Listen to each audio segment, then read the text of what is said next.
Okay. Okay. Class, there is a difference between taking notes in science and social studies and taking notes for research. So I just need to separate those two in your mind right now. That we are not learning how to take notes for a class where you just kind of blindly copy down whatever you're supposed to copy down. But this is you looking through your sources thoughtfully and thinking ahead to what might I actually use in my paper? What would be a good fact or some good information that I could put into my paper? Now, Mrs. Wager had a student come down today and they share books with us during period 3. And I saw that her student had an outline already. And that made me do some thinking. I haven't made you outline yet. I haven't given you an outline. We're just going step by step through the process. But here's the reason that you might want to start thinking about an outline. You might want to start thinking about how you're going to structure your paper. Are you going to have a whole section on materials that are needed for your skill? Or are you going to have a section on advice for maintaining your shelter, your fire, whatever it is when you have it built? If you think ahead to what you're going to be writing about, then you'll probably take better notes. So for that reason, it kind of made sense that she's already having them think about their outline while they're still reading their sources and taking notes.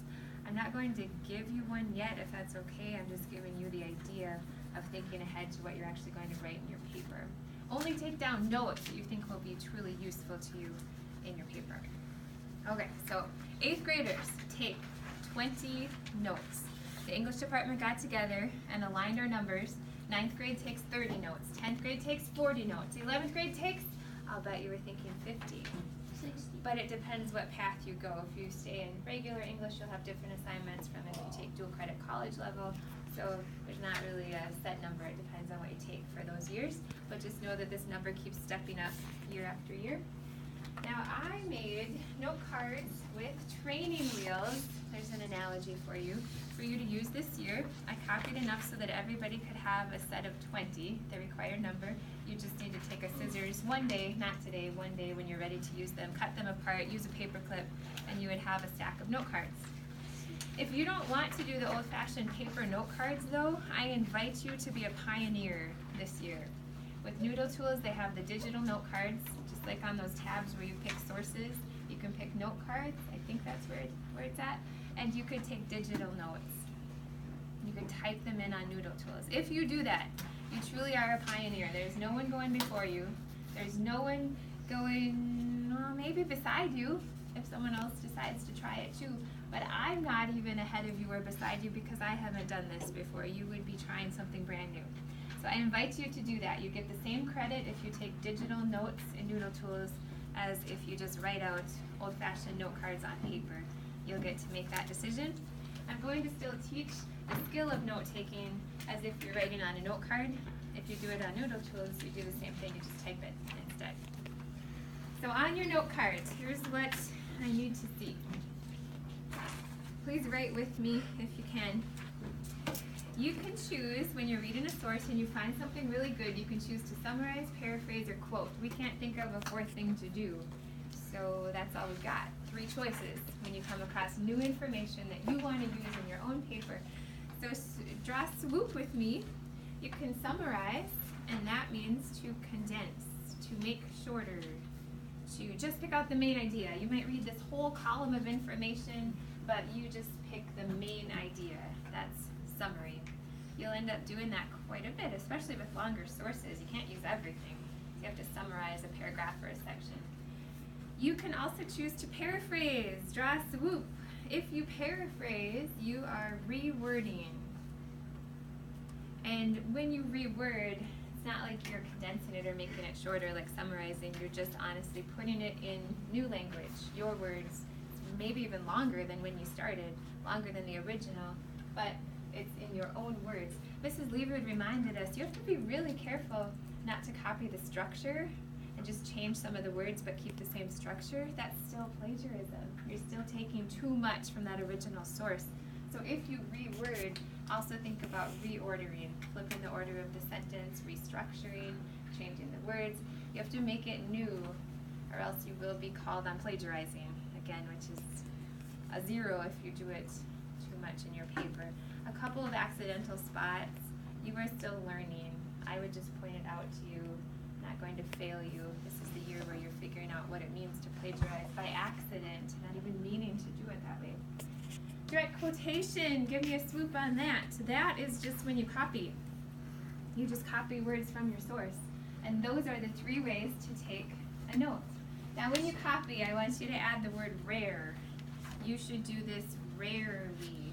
In a set of 20 note cards, I'd want to see only 2 to 3 times where you just copied from a source. Why? Because if you have a whole bunch of copied pieces and then you string them together, that doesn't make a paper. That makes a really crummy paper, just a whole bunch of copied words, one after another. Don't do that.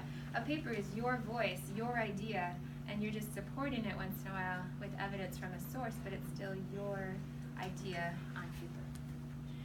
So once you've decided if you're going to condense, reword, or copy, then you actually do that thing. You either condense, reword, or copy, and you write your note down.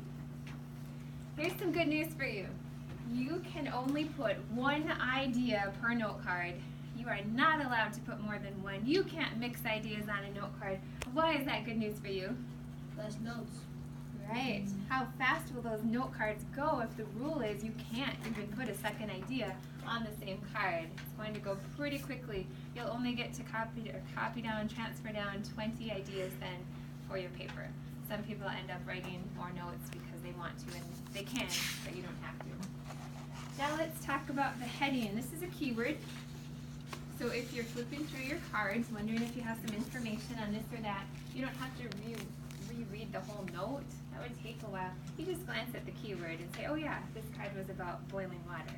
This card was about setting the trap. Just reminds you. It can be a few words up here. In-text citation name. We all know how to cite a source in text. We've been talking about this for 2 weeks now. You cite it by the, say it? Author. Author's last name. Very good. Period 7. I'm happy about that. The author's last name. And if we don't have an author, then we don't panic. We just go to the Article name. Yeah, the title. Probably an article title. Might be a book title. That's a little less common than an article title. And we would put that in quotation marks if we have to use the title. That keeps you organized because as you're writing it into your paper, you can add the information and add the in-text citation, just like that, right from your note card. This is the beauty of taking notes. Page number, you only put it down if you have a real page number. No printer page numbers, they don't count. Your websites, your databases probably won't have page numbers. Can you just put an X if it doesn't apply? If you leave it blank, I'm not sure if it didn't apply or if you just forgot that part of the card. So an X tells me that you got it. That is how you write down notes from your sources. So I need to see, Mrs. Zinke, do you need somebody? Can I speak to Odessa for just a minute? Of course, yes. I need to know between, he's recording me, Michael. I told him to. Between 1 and 10, 10 meaning you get it, you understand how you're supposed to write out these note cards. Give me a 10 if you understand completely, or go on down to 0 as in I do not understand how to take a note. I do not get what you were telling me about notes. Let me see. They read out. Preston, scan the room. Scan the room. How are they doing? Do they understand? They get it. They totally understand how to take notes. These are not due until the Friday after break. So you could be working on them anytime now up to the Friday after break, which is January 4th. So the deadline is a ways out. Okay, good. I think we should play our game now. Are you up for a game? Yeah. Wrestle